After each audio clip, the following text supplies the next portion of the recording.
Hello everyone, good morning. ମୁଁ ମୋର ସବୁଦିନ ପରି ମୋର କାମ ଶେଷ ହେଲା ପରେ ମୁଁ କିଛି ଫୁଲ ତୋଳିବା ପାଇଁ ପଳେଇ ଯାଇଥିଲି। ଆଉ ମୁଁ ଏଠି ଫୁଲ ତୋଳୁଥିଲି। ସେଇ ସମୟରେ ମୁଁ ମୋର ଭିଡ଼ିଓ ବି କରି ଆଣୁଥିଲି। ସେଥିପାଇଁ ମୋତେ ବହୁତ ହସ ବି ଲାଗୁଥିଲା। ରାସ୍ତାରେ ଲୋକ ଦେଖି ଦେଖି ଯାଉଥିଲେ।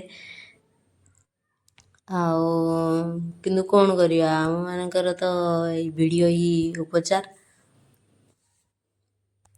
ତାପରେ ମୁଁ ମୋର ଏଠି ଫୁଲ ତୋଳି ସାରିଥିଲି। ଏଇ ଫୁଲ ଦେଖ, ଆମ ବାଡ଼ିରେ ଆଜି ବହୁତ ଅଳ୍ପ ଫୁଲ ହେଇଥିଲା। ଟଗର ଫୁଲ, ଲାଲି ଫୁଲ, ଲାଲି ମନ୍ଦାର, କନିଅର, ଏମିତି ଅଳ୍ପ ଅଳ୍ପ କିଛି ଫୁଲ ହେଇଥିଲା। ମୁଁ ତାକୁ ତୋଳି ଆଣିଥିଲି। ତାପରେ ଚୁଲି ପାଖକୁ ଯାଇକି ଦେଖେ ତ ମା' ସେଠି ଭୁଜା ଭାଜୁଥିଲା। ସେଠି ସେ ତା'ର ଭୁଜାକୁ ଚୋଲି ଦେଇ ବାଲିକୁ ଅଲଗା କରିଦେଇକି ସେଠି ଖୋଳାଣ୍ଡିକୁ ଦେଇ ସାରିଲା ପରେ ଆମର ଏଠି ଭୁଜା ଭାଜା ଚାଲିଥିଲା। ଏବେ ସେ ଭୁଜା ବି ଭାଜିବ। ମୁଁ ଆପଣମାନଙ୍କୁ ଦେଖି ଦେଉଛି ସେ କେମିତି ଭାଜେ ଭୁଜା। ଆପଣଙ୍କ ଆଡ଼େ ମେସିନ୍ରେ ଭଜାଯାଏ ନା ଏମିତି ଭଜାଯାଏ ଟିକେ କମେଣ୍ଟରେ ଜଣେଇବେ ତ। ତାପରେ ସେଇ ବାଲିଟିକୁ ଭଲ ଭାବରେ ଗରମ କରିସାରିଲା ପରେ ଏଥିରେ ଚାଉଳ ଦିଆଯିବ।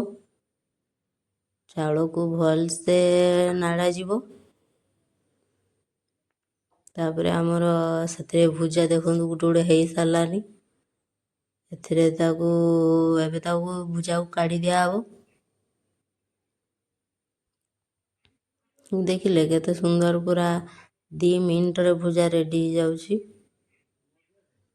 ତାପରେ ମୁଁ ଏଠି ଭୁଜାକୁ ଚୋଲି ଦେଉଥିଲି, କାରଣ ସେଥିରେ ଆହୁରି ଅଳ୍ପ ଅଳ୍ପ କିଛି ବାଲି ରହିଯାଇଥାଏ ନା, ସେଥିପାଇଁ ଖାଇବା ପାଇଁ ଭଲ ଲାଗେନି। ବାଲିକୁ ଚୋଲି ଦେଇଥିଲି, ଜାଣେନି କିନ୍ତୁ ଅଳ୍ପ ଅଳ୍ପ ଚୋଲି ଦେଇଥିଲି ଆଉ। ଆଚ୍ଛା, ଠିକ୍ ଅଛି। ମୁଁ ଯେଉଁ କଥାଟା କହିଲି, ଆପଣଙ୍କ ଆଡ଼େ ଭୁଜା ମେସିନ୍କୁ ଦିଆଯାଏ ନା ଏମିତି ଘର ପାଖରେ ଭଜାଯାଏ, ମୋତେ ଟିକେ କମେଣ୍ଟରେ ଜଣେଇବେ। ରହିଲି, ଜୟ ଜଗନ୍ନାଥ।